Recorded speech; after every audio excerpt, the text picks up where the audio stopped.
नमस्कार, माझं नाव डॉक्टर गणेशसिंह चव्हाण. आमचे पुणे येथे प्रोॲक्ट ऑर्थो पेन मॅनेजमेंट क्लिनिक असे एक क्लिनिक आहे, जिथे आम्ही विना शस्त्रक्रिया उपचार पद्धतीने ऑर्थोपेडिक कंडिशन्स जसे खांदेदुखी, गुडघेदुखी, मणक्याचे आजार याच्यावर उपचार करतो. आज आपण समजून घेणार आहोत एक महत्त्वपूर्ण टॉपिक की ज्याचं नाव आहे DSCB ब्लॉक. DSCB ब्लॉक म्हणजे काय? तर DSCB म्हणजे डिस्टल सोडियम चॅनल ब्लॉक. यात आपण एक विशिष्ट उपचार पद्धतीने आपल्या वेदना ज्या भागामध्ये असतात त्याचं मूळ कारण जरी छोटं किंवा मोठं असलं तरी आपण ते पूर्णपणे वेदना घालवण्यासाठी या इंजेक्शनचा वापर करतो. ही एक नवीन पद्धती आहे, याला मॅजिकल इंजेक्शन थेरपी असं म्हणता येतं. यात आपण काय करतो की एखाद्या भागाला जसं ॲक्युपंक्चरप्रमाणे काही विशिष्ट बिंदूंचा उपयोग आम्ही याच्यात करतो आणि आपल्या शरीरामध्ये मोठे मोठे जे ऑर्थोपेडिक रिलेटेड कंडिशन्स असतात म्हणजे शोल्डर पेन, फ्रोझन शोल्डर, मानेचे आजार, सर्वायकल स्पॉन्डलोसिस, त्यानंतर तुमचे बॅक पेन, लो बॅक पेनमध्ये तुमचं स्लिप डिस्क, सायाटिका ज्याला आपण पायामध्ये वेदना जातो असं म्हणतो, गुडघेदुखी, सांधेदुखी व इतर सांधेचे आजार, या सर्व गोष्टींवर, तसेच स्पोर्ट्स इंजुरीज म्हणजे खेळातील दुखापती, मैदानी खेळातील दुखापती किंवा आपल्या दैनंदिन जीवनातल्या छोट्या मोठ्या इंजुरीज जसे आपण रोड ॲक्सिडेंटमध्ये आपल्याला बऱ्याच वेळा स्नायूंचे किंवा सांधेला मार लागतो. तर हे कार्य असं करतं की आपल्या शरीरामध्ये मज्जारज्जूंचं जाळं असतं आणि प्रत्येक भागाला आपल्याला मज्जारज्जूंचं जे जाळं असतं ते त्या भागाला एक संवेदना किंवा नर्व सप्लाय करत असतं. आपल्याला त्या भागातल्या वेदना काढण्यासाठी त्या भागातल्या सप्लाय केलेल्या पूर्ण वेदनांचं जर निराकरण करायचं असेल तर त्या भागात असलेल्या त्यांच्या ज्या संवेदनांचे जे मूळ असतात, जे रूट्स असतात, ते आपण पूर्णपणे ब्लॉक करतो. त्यासाठी विशिष्ट मिश्रण असलेले औषधे आम्ही उपयोग करतो, ज्याला आम्ही ॲनेस्थेशियाच्या औषधाचा यामध्ये उपयोग करतो.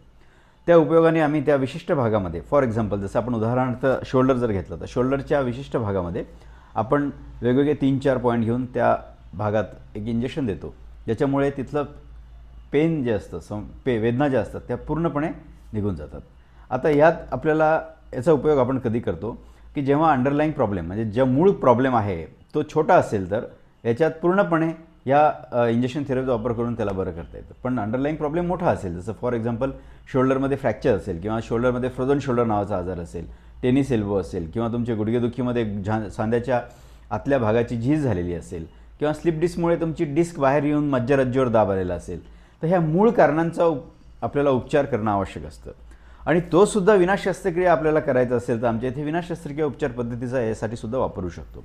जसं इंट्राडिस्कल इंजेक्शन, एपिड्युरल इंजेक्शन हे आम्ही मणक्यामध्ये वापरतो.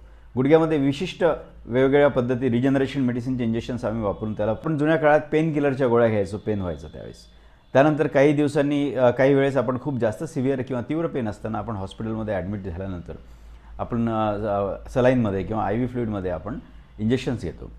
त्याऐवजी ह्या सिम्पल एक प्रोसिजरनी आपण पूर्णपणे वेदना मुक्त होऊन त्या भागाला 15 ते 20 दिवस, कधीकधी 1 महिना, 1.5 महिन्यापर्यंत पूर्णपणे त्या वेदना जातात.